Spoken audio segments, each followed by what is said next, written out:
Title of my project is Early Outcomes, Complications, and Patient Satisfaction Following Synthetic Cartilage Implant for Hallux rigidus.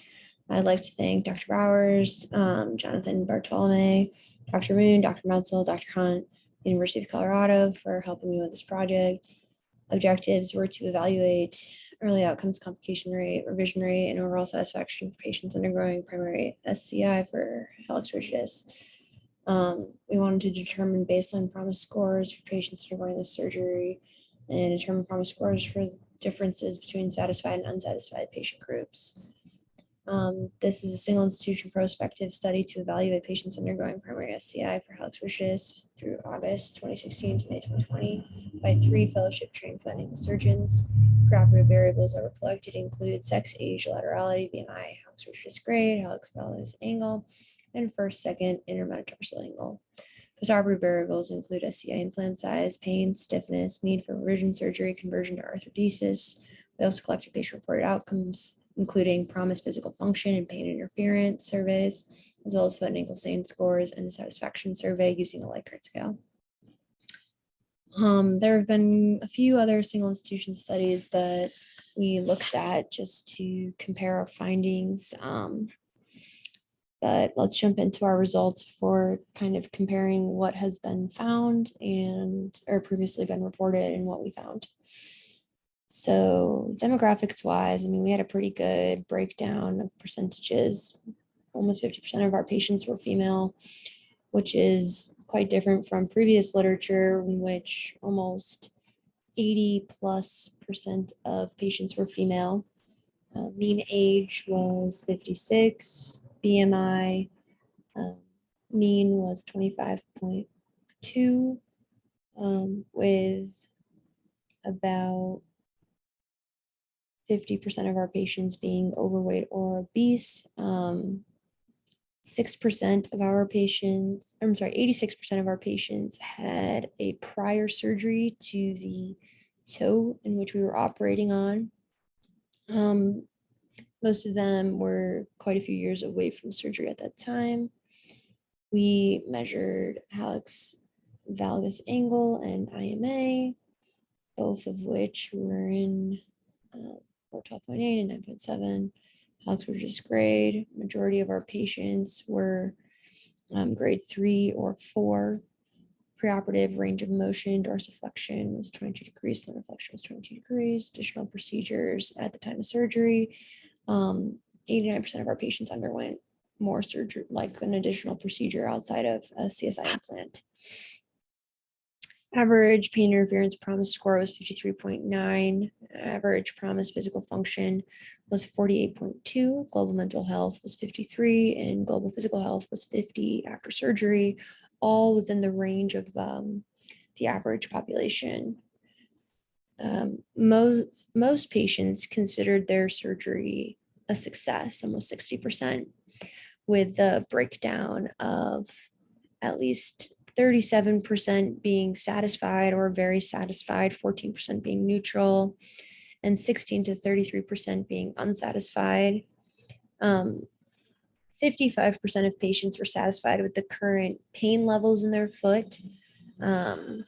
Almost 50%, almost 6% of our patients underwent revision surgery, with 50% of them undergoing conversion to arthrodesis. We had 8 of our patients have complications, which is about 16%. Majority of them had wound complications requiring antibiotics, and one of them had a DVT and one of them had CRPS, which is complex regional pain syndrome. Almost 50% of our patients had postoperative symptoms, including pain, stiffness, and swelling. Just comparing this to prior literature, like I said earlier, majority of previous studies included mostly women, and some of the studies that have been done previously included Hallux rigidus grades that were 1, which is interesting because a CSI implant is really only indicated for Hallux rigidus grades 2 or 3. We did find that, our patient-reported outcomes were similar to previously reported studies, with 61% of our patients wanting to would undergo the procedure again. Only 21% had a revision rate, which is slightly higher compared to other patients, and 8% complication. If you compare that to the green star over under the first column of previous literature, you'll see that some studies didn't even report like which patients had undergone additional procedures or hallux rigidus grade at all. Ebel 2020 and Ju 2021, neither reported hallux rigidus grade, which is pretty interesting. And Gaser could not differentiate between grade 3 and grade 4, and so they just grouped it. And if you see Lee 2021, they included almost 16% of their patients were hallux rigidus grade 1. I just think it's important to think about this when looking at the outcomes, because obviously patients with lower disease or lower progression of disease are going to probably have a better outcome, which is, makes sense why looking at Lee in 2021, third column there in that previous literature table, had many patients who were very satisfied or satisfied. I mean, obviously the 16% doesn't count for all of it, but it's something that we should look into. Further, postoperative PRO scores were favorable, even when factoring in patients who were less satisfied. This is pretty interesting to think about, because I think a huge intervention point for us would be just better, managing patient expectations and what they're going to get out of this surgery.